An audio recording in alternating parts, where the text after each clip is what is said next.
welcome to SOH, the best ever office hours because you are part of it. This is Calculus BC 2024, question number 2. This is an interesting problem that is from mathematics, but it's also related with physics.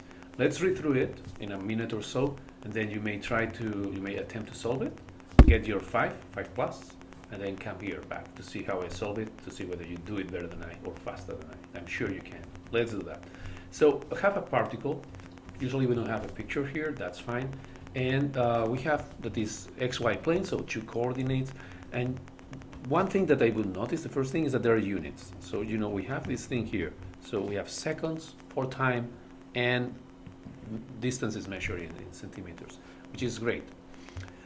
So remember that for all these questions, we will have to use units, okay? Cool. Now, we have x prime here, and we have y prime here. And that's basically the speed, right? So that's another way of saying that this is the speed. This is the x component of the speed and the y component of the speed. And they have this expression. Okay. And now they also say some initial condition at time t equal to 2. This is the initial position. Well, let's go quickly over them, and then you can try to solve it. So the speed is, the essence of everything. So we have here that the speed is the square root of basically the magnitude of combining both components. You have both of them. You have to evaluate it. Of course, you will need a graphing calculator for that, but you can do that. Okay, cool. But always show the setup. That would be the setup here, and then you can say that Vx is x prime and Vy is y prime. Okay. B. Find the total distance. Look at this. The word distance. But later on we will have position. So the difference between the distance and position is that in distance you use the absolute value. Remember, if you go out of your home and you forget something, you have to go back. So the position at the end is the same, but the distance is not the same because you have to go one way and come back. So distance is absolute value, and it's going to be like, I don't know, delta d for distance, or d as you like, from some initial times or some final time, and the absolute value of the speed dt, and then you do this with a graphing calculator. The position, well, the position indeed is going to be basically this formula. Instead of an absolute value, you just have the actual speed, which can be negative sometimes if you go back and forth, okay? And that's it. Okay, the interesting thing is that they tell you to find the position at the beginning, but they told you the position later on. So you will have this result later on from the problem, right? That's 6, and then you will have to find this one, okay? And then finally, that's an interesting problem. It's a little bit confusing at the beginning. It says for this times the particle remains in the first quadrant. So you have the quadrants is here, remains here. Then find all the times in this interval, only in this interval, when the particle is moving toward the x-axis. So we assume that we have the standard convention that the x-axis is horizontal, and then we want to find when the particle is moving towards the x-axis. It's not here down or here or here. So this means that the vertical component of the speed must be negative. So you must find that this guy here is negative, and in this time interval, again with a graphing calculator. So try to solve it or think about it mentally. You can solve it mentally. For sure you have a better calculator in your mind than Desmos or any of those calculators, and come back to see how I do it, okay? Let's do that. So I'm going to move on. First question, okay. The speed. Yeah, I like it because, this happens many times, and then you have sure that you can get all these points. Okay, Vx. So Vx is going to be x prime. If you want, just to make sure that no one complains, you write a little bit your setup, but it's going to be this, and then all this expression with this weird expression 1.2 plus 20. And just remember that we have units, so the speed is going to be centimeters per second, right? So let's not forget that. Okay, what else? Let's try to find this for t equal to 2. You could just write these functions and then evaluate them at t equal to 2 and make the square root and all that. But if we think about the next question, the total distance, we will use again this function, the speed. And the next one is the y coordinate position. We will only use y prime, but we are going to use it again in the next one. So let's define v of t in Desmos, and then this will allow us to solve this question and the next one, okay? So it's a little bit of work, but that will help us solve 2 questions. Okay, we have to write that equation. Let's split the screen and remind ourselves what we have here. Okay, so, okay, great. I'm going to use v of t. You could change all the t's by x and call this f of x. Up to you. And I also like to use the keyword rather than the functions as a personal preference. It's not that I don't know that in functions I have, you know, a lot of stuff here. I know, but honestly, I don't care. So I'm going to just do it my way. You can do it your way. So v of t, here is v of t. It is all, I also do it because it has some simplifications with the parentheses. Otherwise, it's too wordy with parentheses.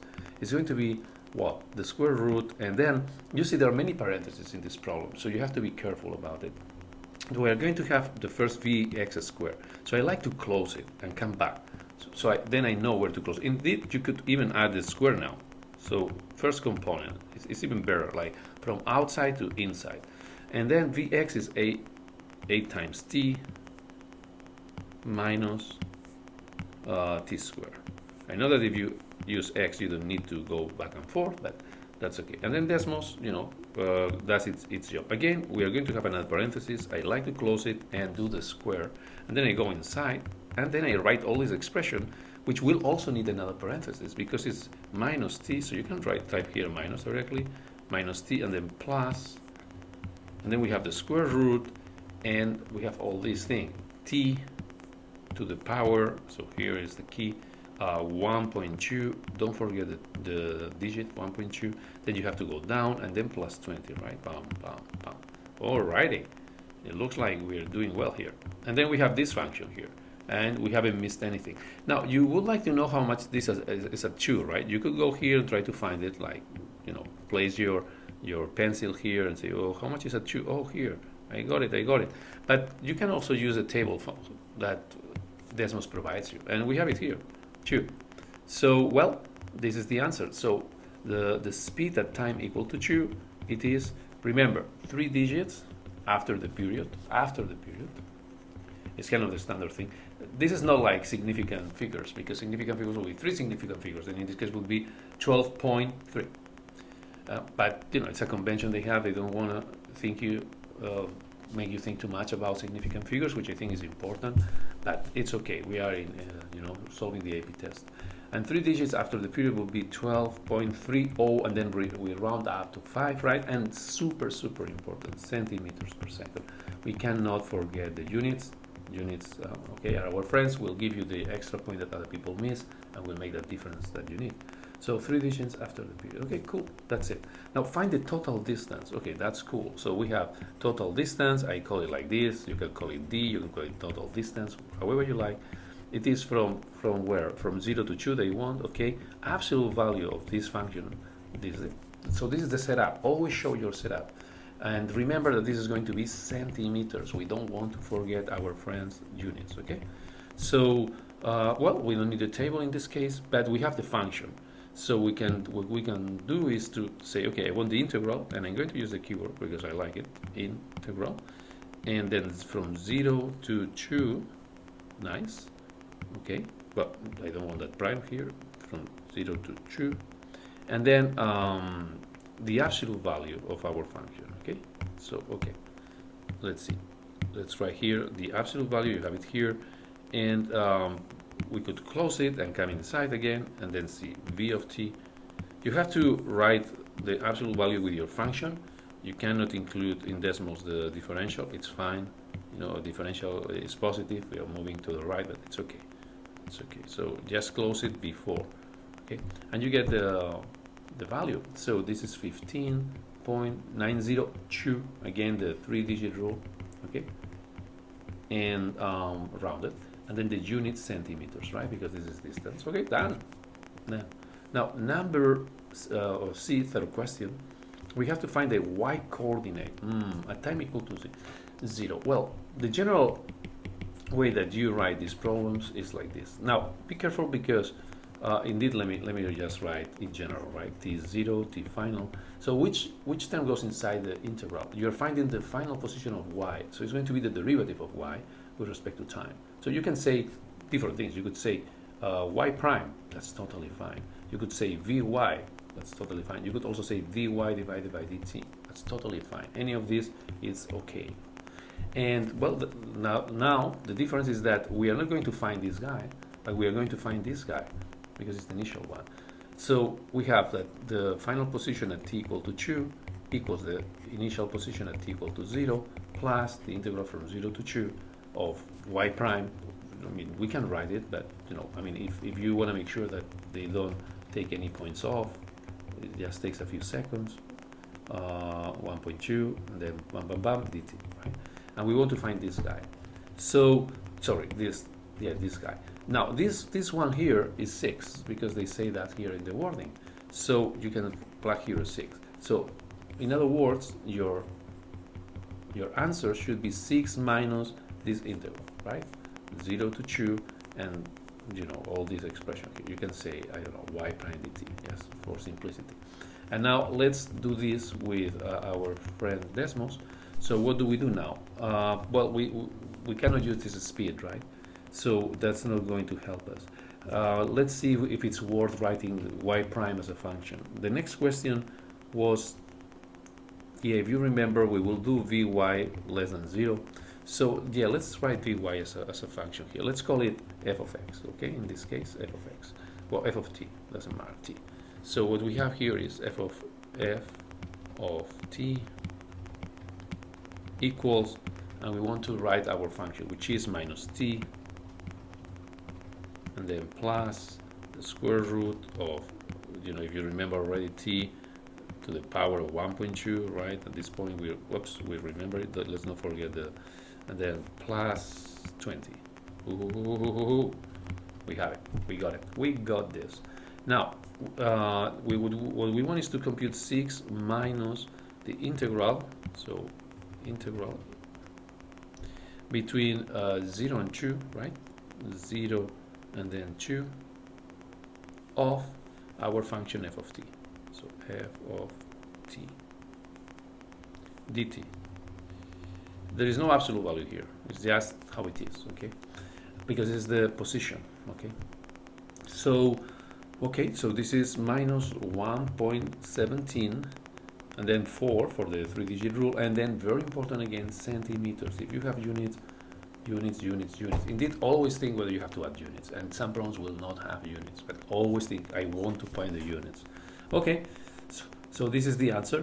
Now, for the last question, let's read again. It's a little bit confusing, but it's want to add a hard question here. So between these two times, 2 and 8 seconds, the particle remains in the first quadrant. So we have it like here. We'll do it something. Find all the times in the interval 2 to 8 when the particle is moving toward the x-axis. So if it's moving like this, then we have this condition. So we want to have that, we want to write it just to make sure that the setup is very clearly stated. You have it like this. And you want to find the solution of this for this interval. So then you go to Desmos and you look at, we want 2 to 8. So well, it's a good place here, right? There is only one crossing point, this point here, right? This point here, like 5.22. Oh, well, we already have it with 0. Thank you. So indeed, yep, the time that this starts to be negative is this value. So let's write it 5.222 with a 3-digit rule, right? 3-digit rule. And then less than t and less or equal than 8. I cannot put here the equal. Well, yeah, you could put the equal here because it's approximately, that I think that's okay. Okay, so you can, I mean that it's indeed 1/8. So strictly speaking, you can use here an equal because you don't catch the other one. But in any case, that would be one of the inconvenience of this AP test is that you don't get your graded solutions, so you cannot ask for a regrade, right? So you never know if that's pretty annoying whether you need this is correct because of course the solution is to the left. But anyway, if you don't feel so secure, you can do this and probably nothing would happen. Okay, so yep, that's how it is, and that's it. End of the story. Excellent. Okay, now for the previous problem, that's completely additional. So for the previous problem, there is another way of solving it. It's almost the same way, but you could also say that the position This is true, right? This is still true, the general formula. But you choose your final position to be t equal to 0. So you could also say this. And then you say that your initial position is at t equal to 2, but then your integral has to go from 2 to 0. And then y prime is the same y prime as before, dt. And then this is what you're looking for, right? This will be your 6, and this will be plus this, okay? It will give you the right solution because you know that you can, you can invert this like 0 to 2, and then you have, just swap the limits of integration, so you're going to have the same solution. If you want to check whether we did it all right, we can come here, right? And it's going to be 6 plus, but this is going to work, so there's not much secret. Sometimes it's good to check things if you can in 2 ways to make sure that you have the right solution, but in this case, we don't expect any surprises. This should be 6, right? Nothing happens, and then here, when we put 0, we get the same answer. So as we expect, great. But it's a good way to think whether you can do it in different ways to get to the same point, okay? And then double check that you actually get the same thing. Another thing to notice, but it's a minor thing, is that this particle indeed, for those times, it was always, positive and then negative. So it was like moving upwards first and then moving downwards, basically. Okay, so it was not doing like a random walk as I was doing, but it's clearly first positive and then down. It's kind of like up and down. That's all. Okay, guys, let's go for the next one. Our goal above 5, nothing less. Okay, see you next.